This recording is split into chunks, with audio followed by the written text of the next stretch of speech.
Yes, sir, man. YouTube, what is good? It's your boy, Nate Reacts, aka Nate Plays, man. Oh my gosh, this is the first time I've actually said it correctly. Man, this is the first time I've got the opportunity to say it correctly, man.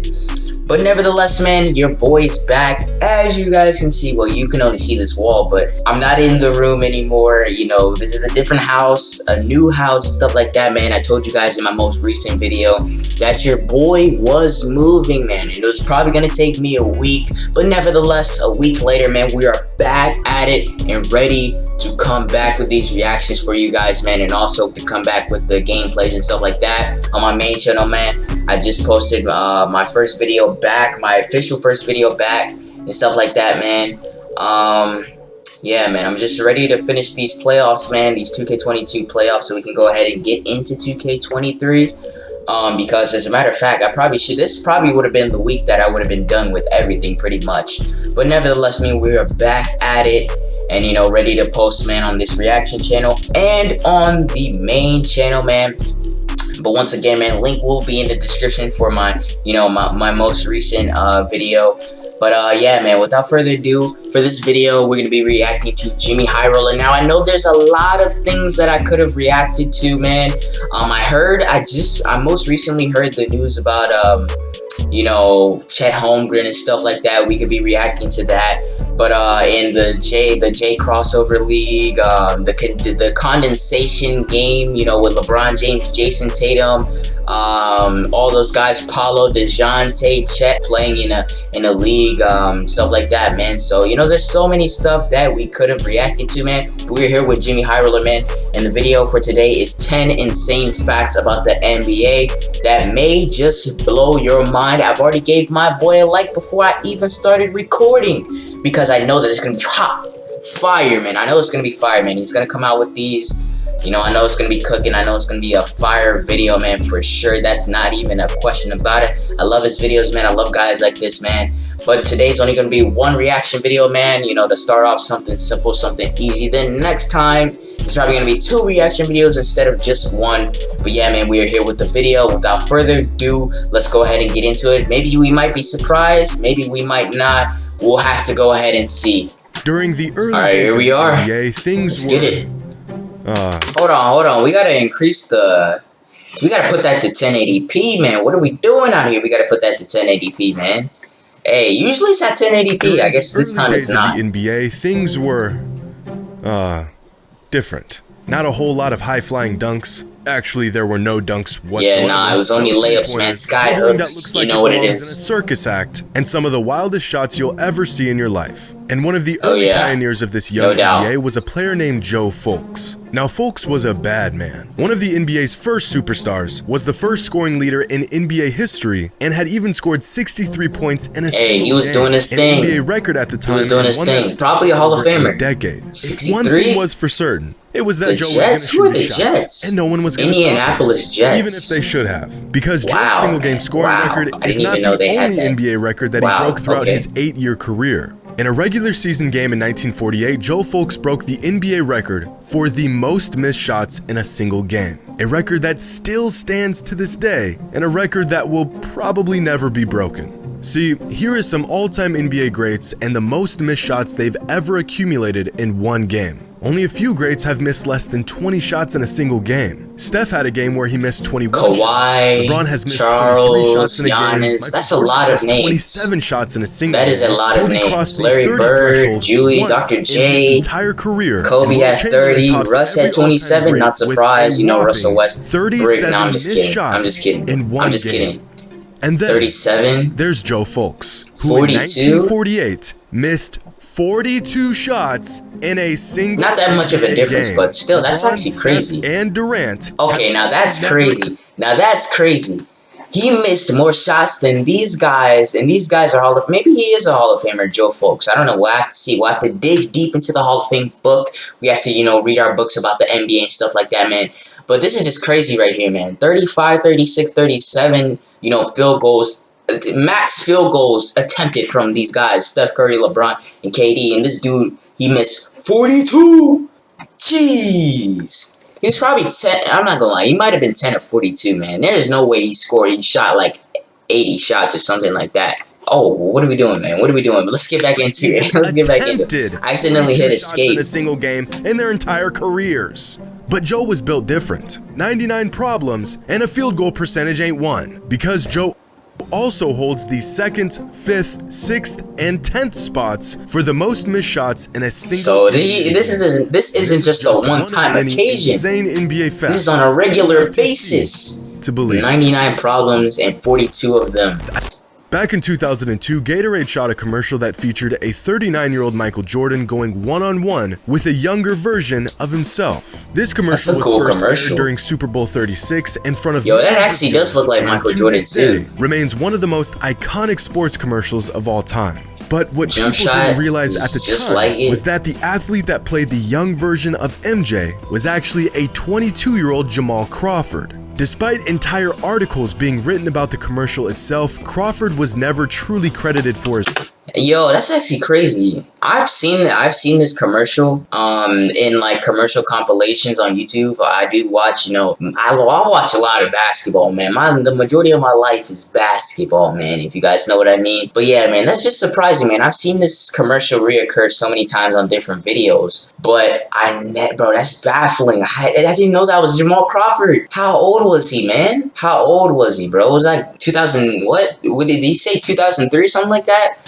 Hey, man, that might have been rookie Jamal Crawford or something like that, man. And even then, I think Jamal Crawford was drafted to the Bulls, so it would have made more sense. Jamal Crawford, he kind of does have the same walk and stuff like Michael Jordan. He might not be as built, and that's a good thing because young Michael Jordan was not as bulky as this Michael Jordan right here. So it kind of made sense, man. But in a recent and the way they adjusted the face just makes it look crazy. Were you in the Gatorade commercial with Jordan that you played the... How old were you? Jamal Crawford is like 43, still looking clean out here, man. He still looks, bro, he still looks like not even 25. I believe, and I was the younger version. And I'm like, okay, what's the lines? He's like, no lines. Let's just talk. Let's play one-on-one. I'm like, there's no lines? Like, so I start reaching for the ball. He's like, you reach, I teach. Right? And he's kind of, I'm going off of his flow. I'm like, okay, am I playing? I'm trying to play like me. I'm trying to play, just play. After taking an extended hiatus from the game, Magic Johnson returned. That's crazy. I did not know that. Now that's one thing I didn't know. Season to play for the Lakers in the first one. His return didn't last long, and he retired for good in June of 1996. You want to know what else happened in June of 1996? Kobe. The Lakers acquired some 17-year-old kid named Kobe Bryant and signed superstar Shaquille O'Neal, which means NBA fans were one season away from seeing a trio of Magic, Shaq, and Kobe all on the same team. A decision that would have crazy, man. That would have been crazy, bro.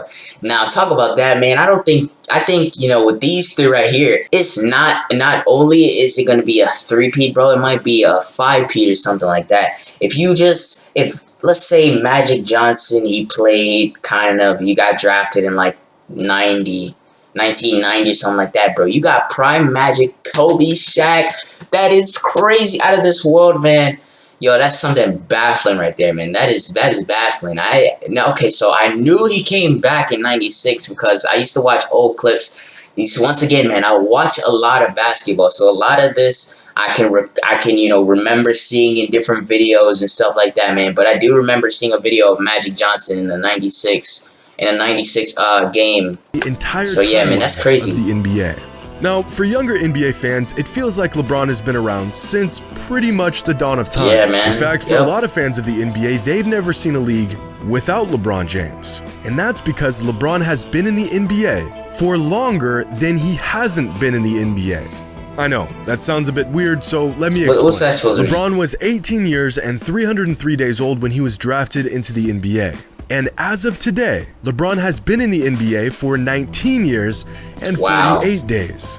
LeBron has been in the NBA for the majority of his life, and the majority of most of our... That's not that big of a difference, though, if you look at it, man. You know, this 365, so that's about 62 plus 48, so that's like 110 days, man. That is crazy. 110 days more than, than him not being in the NBA. That's still kind of crazy, man. That is still crazy. Lives. But he still has a few years to go. And he's still going at it. The ultimate NBA sage status that Vince Carter obtained a few Vince ago. Carter. By the time Vince retired, the span of his NBA career made up an absurd 30% of all seasons in NBA history. That's a lot. The man was a part of nearly a third of the NBA's entire existence. And throughout his career, that's a lot. Thousands of players. That is a lot. Not one, not two, not three, or four, father-son duos, 6, 7, 8, 9, 10, 11, but 12 father-son duos in the NBA. Yes.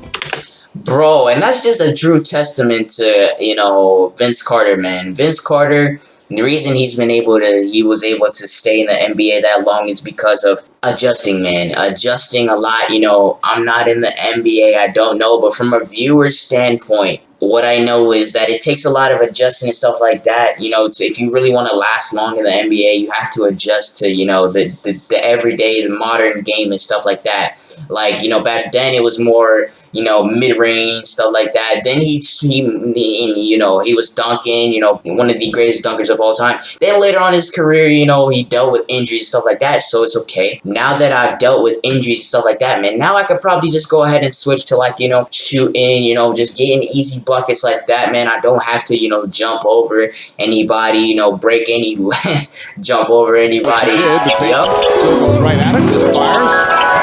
Bonato gets with a sloppy pass. Carter inside. Woo! And the crowd responds. Yup. But, do anything like that, man, to further injure myself, so therefore I can't play. Russell Westbrook is a prime example of what happens when you don't adjust to the game, man. When he came in, it was slowly but surely becoming a 3-point, you have to be a shooter in this league from the 1 to the 5 position, man. But now it's so deep into his career, man, it's hard for him to find a shot, really. He's going on, 34 years old, man. Getting down low and stuff like that, man. He's aging, his knees aren't what they used to be, stuff like that, man. So that's just a true, he has to adjust, man. And if he doesn't adjust, man, we may see him play his last, 2 to 3 seasons, man, if he doesn't adjust quickly. But yeah, man, that's just a true testament to Vince Carter's greatness, man, adjusting. And even then, bro, he was averaging like 10, bro. So he was still doing his thing.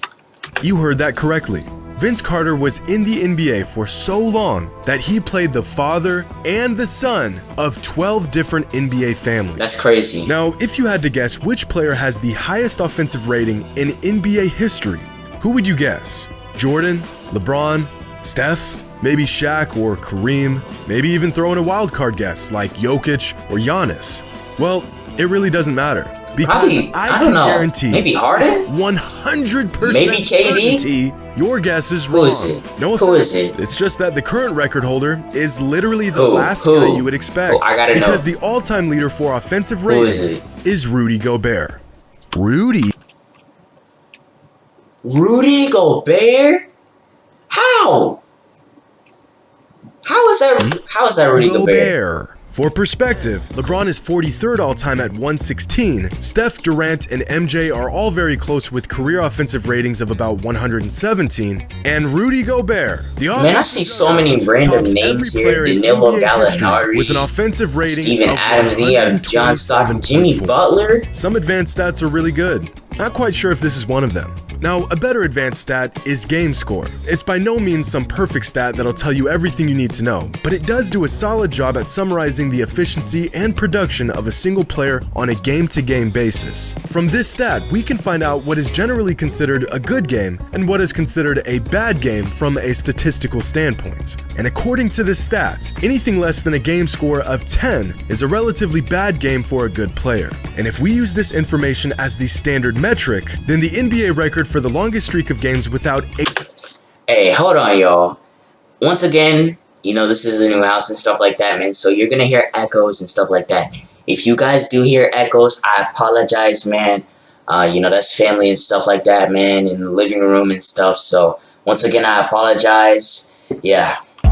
December of 1987 to February of 1990. That's a streak of 183 games in a row without a single bad game. That's nearly 2.5 seasons straight of good basketball without a single bad game along the way. That's like the next closest 3 good years, game man. streak was set by Close. Shaq from No, that's November like of 2 years. 1996 to April of 1999. 99. A span of 152 games. LeBron had a streak of 132 games. Karl Malone had 2 streaks that lasted KD. over 100 games. Jokic. And to be honest, I don't see this record getting broken anytime soon, since the longest active streaks of good games in the NBA come from Nikola Jokic with 98 games, Joel Embiid with 68 games, and Giannis Antetokounmpo with 44 games. But there's a current streak of games. I don't know. We might NBA see them players that have set extended. an We NBA might see them record extended. That will never, ever be broken.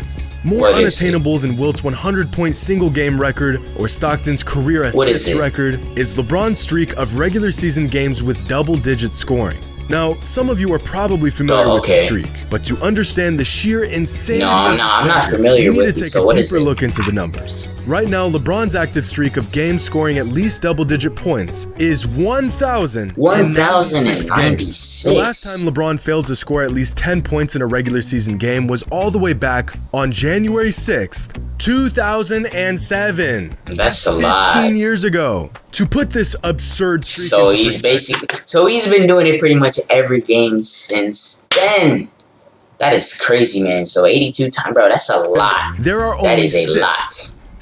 82 active times NBA 15. players who have played at least And 1,096 some games in their entire NBA career. But to really grasp the magnitude of this streak, here's a chart of the longest double-digit scoring streaks in NBA history. Just making it into the triple digits is an Kobe accomplishment with reserved for only only the best players of all 211? time. Stephen Curry's longest I would streak think of Kobe was doing 97 more than games that. doesn't even make it on Wait, this he list. was scoring, man. Giannis had a streak of 116 games. Dirk had a streak of 190. Shaq had a streak of 240. But you know what's crazy? All these numbers in itself is just insane, man. So that's just a true testament to the greatness of these guys, man. Also LeBron as well. But man, just imagine, scoring, let's say 20, 30 points a game, something like that, for 245 games, or maybe even 450, 28, 500. Oh, that's Moses Malone. 5 games. And that's a lot. Wilt Chamberlain and That's a Kobe lot. Bryant, 2 of the most gifted scorers of all time, had streaks of 220 and 211 games. But to crack the top 10, we have to go all the way past 400 games. James Harden had a streak of 450 games, Kevin Durant had a streak of 562, Karl Malone had a streak of 575 games. Wow. And with the top 3 streaks of all time are Kareem with 787, Michael Jordan with 866, and LeBron James with 1,096. Man, that's a lot. Between LeBron and That's a everyone lot. else, a massive void. Yeah, it is. What if we only include active streaks of double-digit scoring games on this chart? So like Then it would Giannis, look Jokic, like this.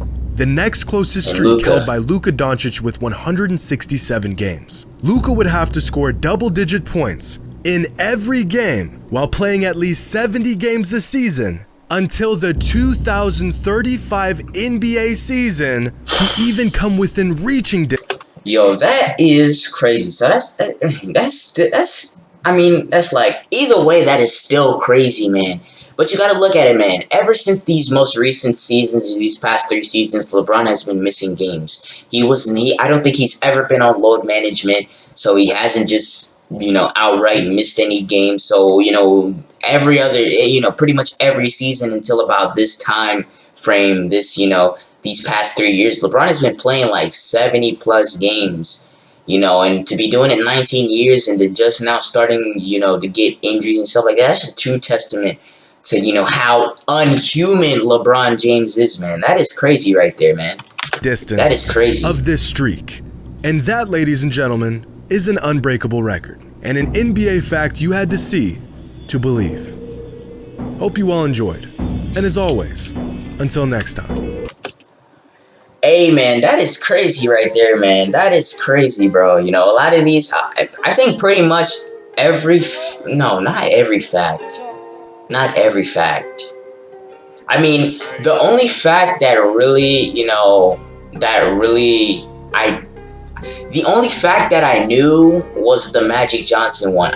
All of these other facts, these 9 other facts, I had no idea about. Even the Jamal Crawford one, I had no idea about until just now. That's still kind of baffling, man. But yeah, bro, I'm glad to be back doing reactions and stuff like that, man. Once again, if you guys hear noise in the background, man, that is my family. So, you know, I apologize once again. But, you know, we're going to try to thug it out, man, and just, you know, finish out this video strong.